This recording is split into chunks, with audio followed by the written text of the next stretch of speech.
What's up, everybody? I know a lot of people have been waiting on this, so let's get with it. Today we're going to review the E67 ECM and also the 6L90E working in conjunction in our Gen 3 Chevy Silverado. I'm going to go over every single thing, fix to take it for a drive, and show you how everything works. Stay tuned.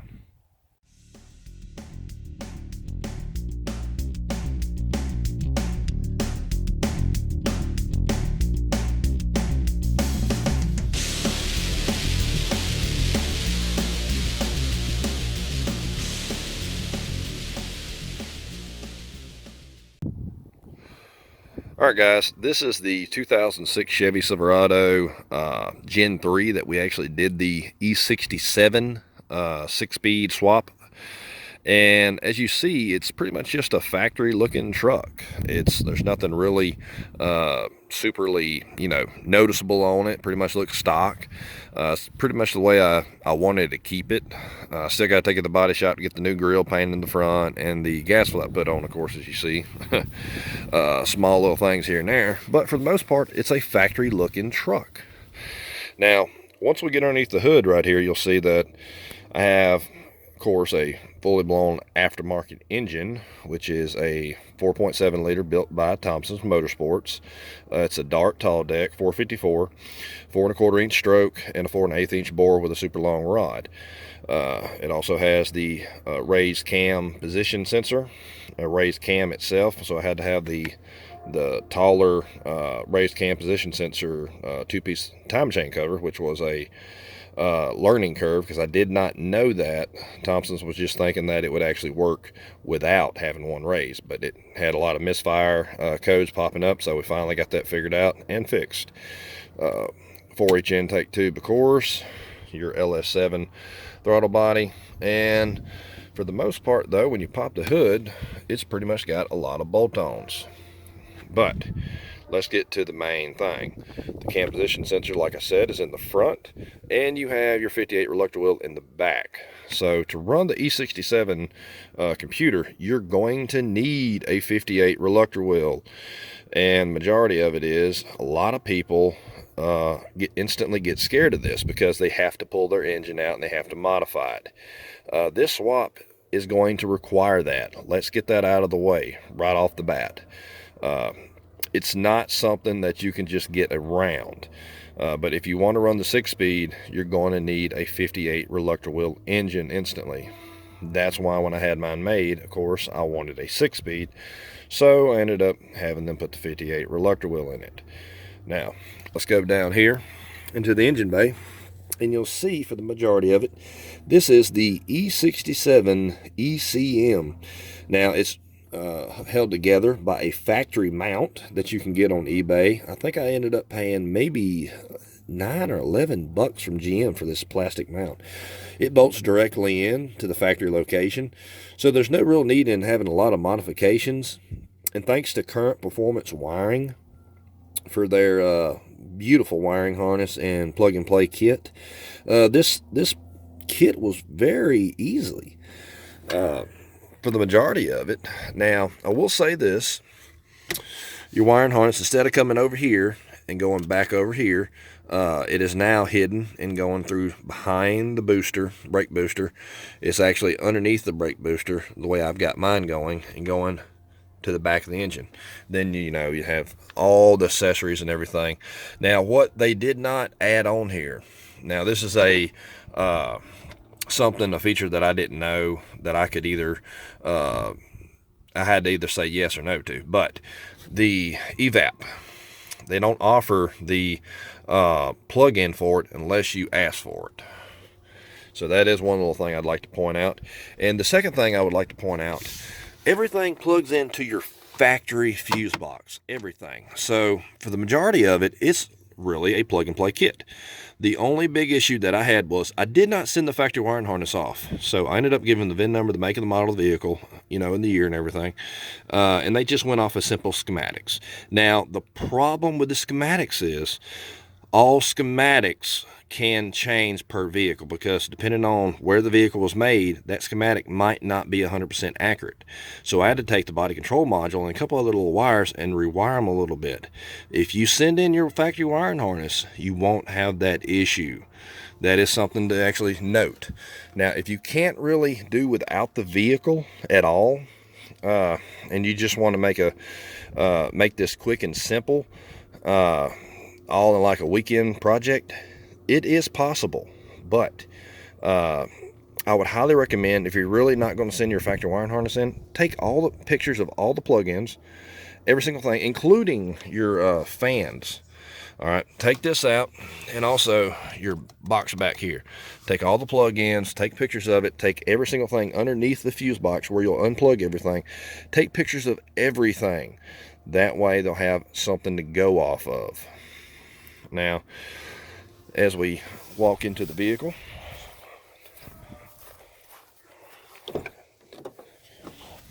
it's a little dirty. Now, everything in the vehicle works. Every single thing. From the tach, speedo, the oil pressure, fuel, everything in this vehicle works, as you'll see in the video when I take it for a drive.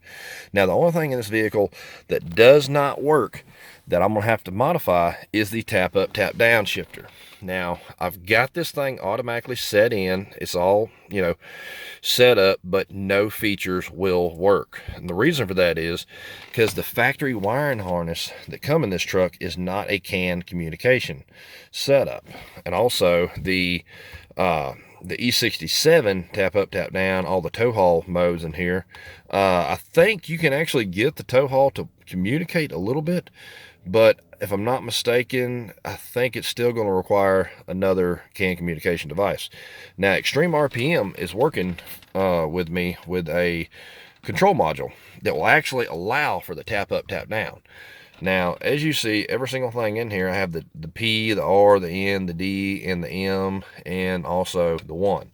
Now, the way I'm going to set up mine is, when I pull it down into manual mode, it'll be like a performance mode. Tap up, tap down, of course. And then 1 will basically be when you're doing like a burnout at the, at the pits. Now, all the gauges in the truck work. Let me go ahead and get my keys out. If I was smart, I'd already have them out. As you see, gauges, the cluster itself, everything on here works. Now, let's fire it up.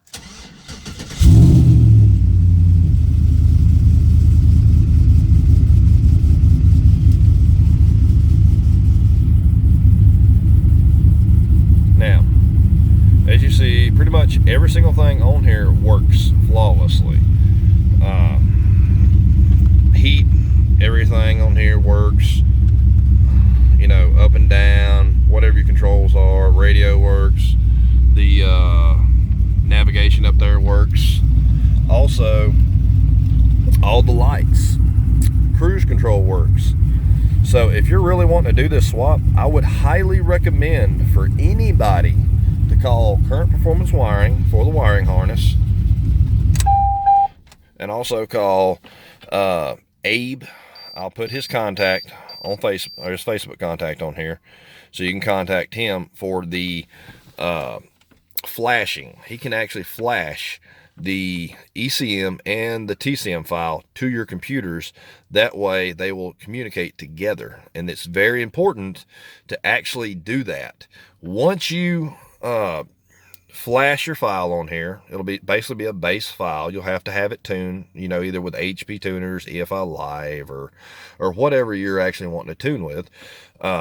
You'll be able to tune the engine and the ECM afterwards. But once you buy the wiring harness and the computer, basically the ECM from Current Performance Wiring, they will issue you a blank computer, which has to be flashed with a certain ECM file, which Abe has on hand. Now, also, you'll be issued a new foot pedal.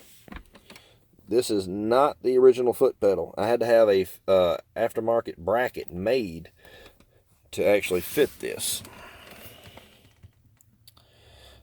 Now this is the factory bracket piece with just a extension basically welded onto it. See if I can get a good picture of it right there. Now the reason for that is it all uses a different foot pedal for that wiring harness. But guys, for the most part, this is really not that difficult. Anybody can actually do this swap. Like I said, the requirements that you'll need is a 58 reluctable engine. You're going to need a little bit of skill basically on pulling the engine out and dropping the transmission, putting the new one in. You'll have to fabricate a little bit on your cross member for the transmission, and depending on your drive shaft, see, this is the thing about the drive shaft. I actually had a two-piece made for mine because I wanted to do high horsepower, and I put a 2014 rear end, 9.5 inch 12 bolt in the rear end in my truck.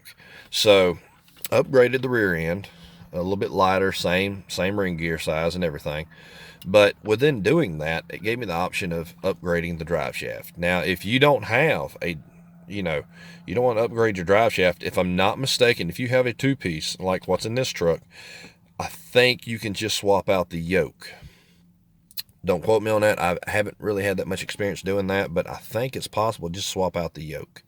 If not, you can probably find somebody that actually knows how to cut the drive shaft and actually modify it.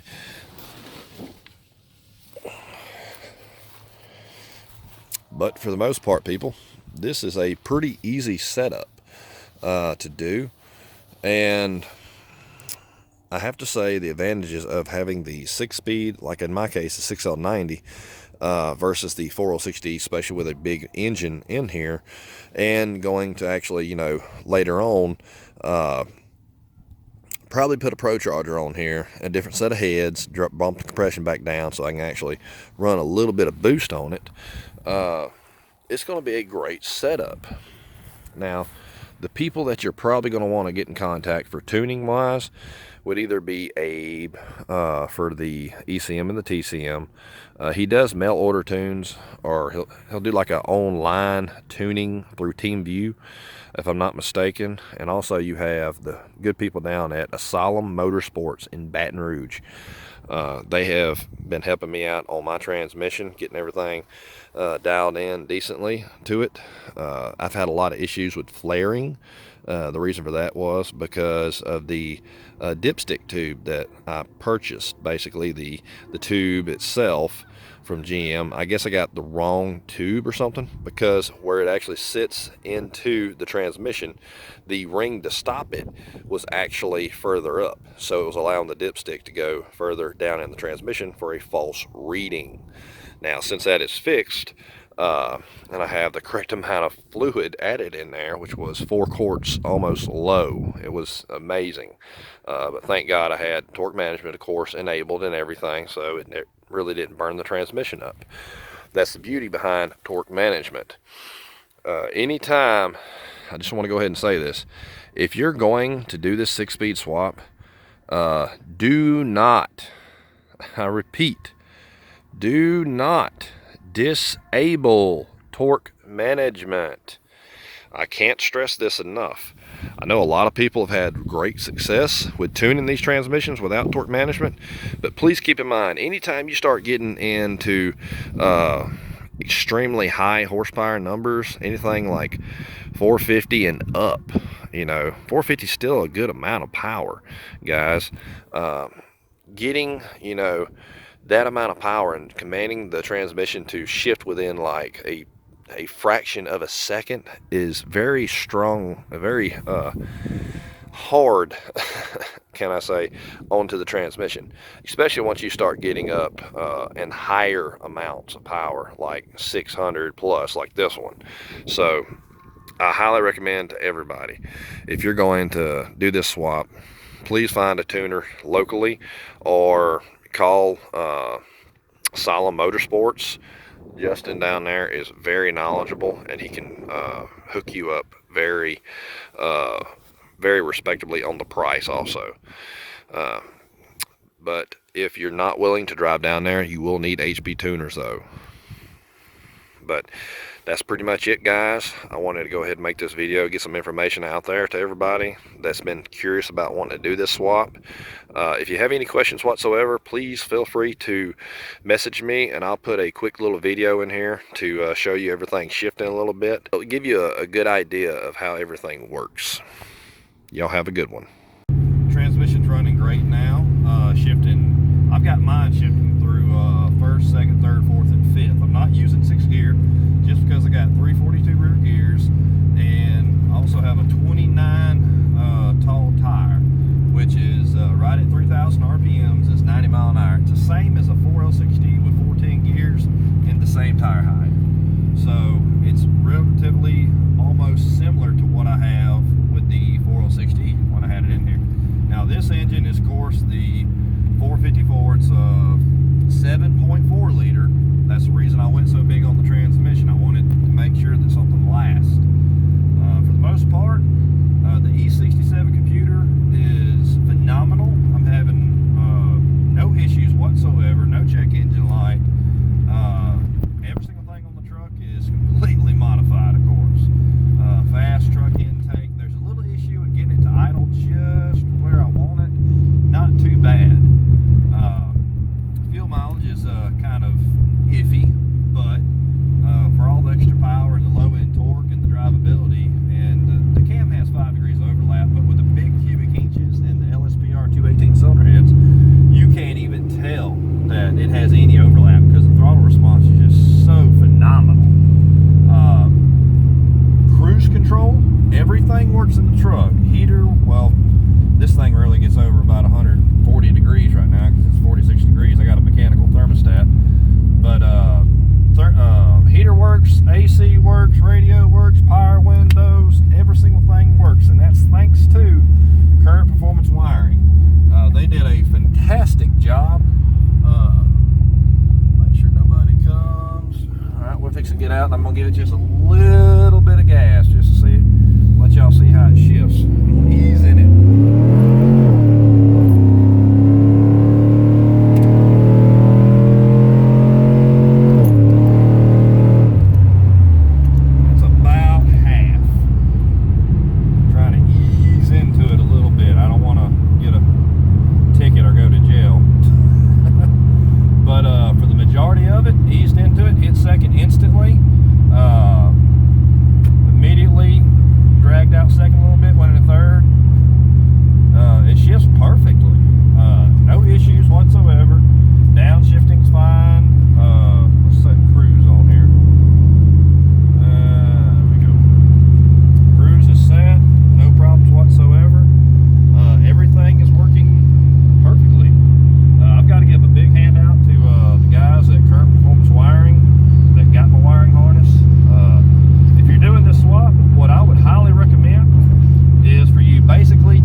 oh, 6-speed this, 6-speed that, all I have is problems.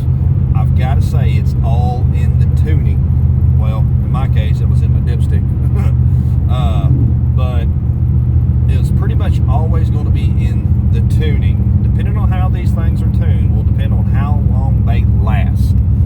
If you're not planning on making a ton of power, you can simply 500 up to 600 horse. You can have these transmissions last a long time. I mean, they're really very durable as long as you have someone that knows how to tune them. If you're anywhere close to Asylum Motorsports and you want to go get your